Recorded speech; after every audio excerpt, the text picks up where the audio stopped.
Hello everyone, and welcome back to World Builder.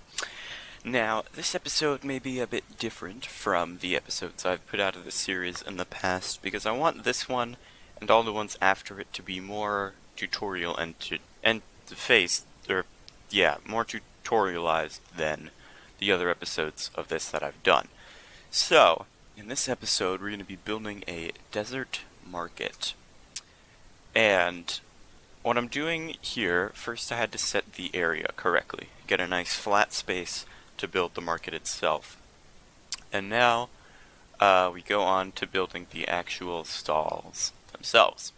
So initially I chose to start out with a diamond shape because it fits the path that I have already there. Put on fences on the corners and then make a nice little tent covering over it. I'm going to shape that the way that I want. You can see what it looks like here, and torches to light it up, because lanterns don't exist yet. So the second one, do a bit more detail on the sides by using stairs and slabs. But I keep the same fence pattern, but with this one I chose to raise one fence and lower the other fence. And lower one of the other fences. So what that does, it creates the feeling like the cloth is, tilted somewhat, and I broke certain blocks in there to give it a more randomized look. Still keeping it attached to each of the corners, but breaking some of the other blocks that aren't attached. So where if a person was standing inside of it, they wouldn't be fully covered, but they would have be mostly covered.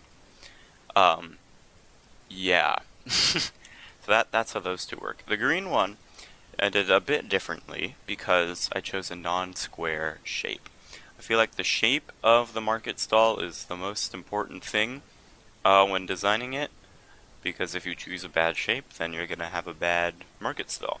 So if you choose a shape that's, more complex than just a square, it'll look better than if you make just a square.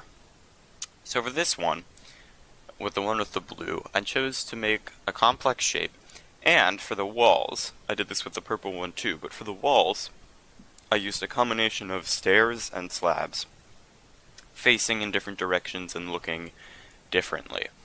And that creates a more unique feeling of a barrier than just the slabs themselves.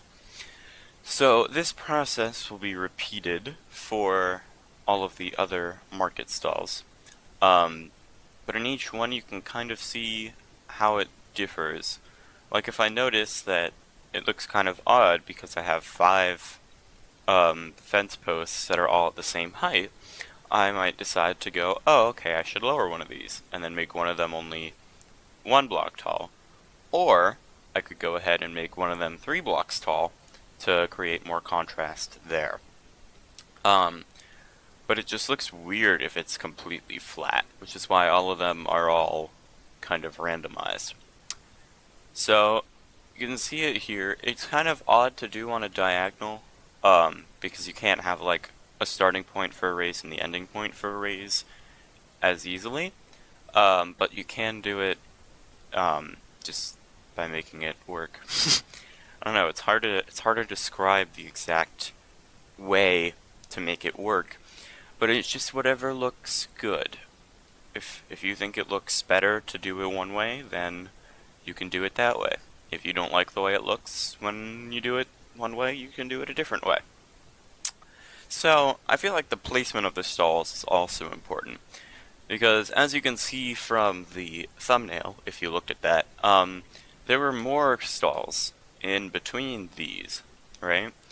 So, how does that happen? Well, originally, you could see I was building like a little tent thing, but it didn't really work out the way that I wanted to. But I realized that I could put those tent things in between the market stalls themselves to make it look like there's people selling stuff there without them needing the full space of a market stall.